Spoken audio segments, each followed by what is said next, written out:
HSC ও সমমানের পরীক্ষার আগে শিক্ষার্থীদের আন্দোলন এবং জলাবদ্ধতার দুর্ভোগের পরও পরীক্ষা কেন ১-২ দিন পেছানো হলো না তা জানতে চেয়ে জাতীয় সংসদে শিক্ষামন্ত্রী আনম এহসানুল হক মিলনের দৃষ্টি আকর্ষণ করেছেন স্বতন্ত্র সংসদ সদস্য রুমিন ফারহানা।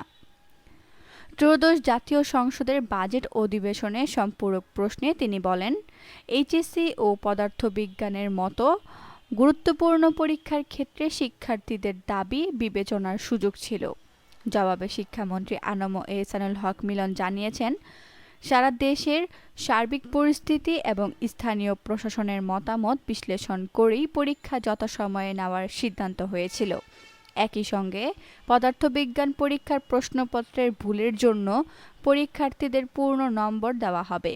২৪তম দিন প্রশ্নোত্তর পর্বে ব্রাহ্মণবাড়িয়া-২ আসনের সংসদ সদস্য রুমিন ফারহানার সম্পূরক প্রশ্নের জবাবে একথা জানান তিনি।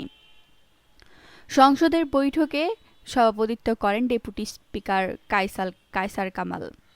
সংসদে স্পিকারের মাধ্যমে সম্পূরক প্রশ্ন উত্থাপন করে সংসদ সদস্য রুমিন ফারহানা বলেন, শিক্ষার্থীরা পরীক্ষাটি কিছুটা পেছানোর জন্য অনুরোধ করেছিল, কিন্তু সেই সিদ্ধান্ত নেওয়া হয়নি, যে কারণে ঢাকায় আন্দোলনও হয়েছে। এইচএসসির মতো একটি অত্যন্ত গুরুত্বপূর্ণ পরীক্ষা, যেটার ওপর আগামীতে একটা ছেলে বা মেয়ের ভবিষ্যৎ কোন দিকে যাবে তা নির্ভর করে।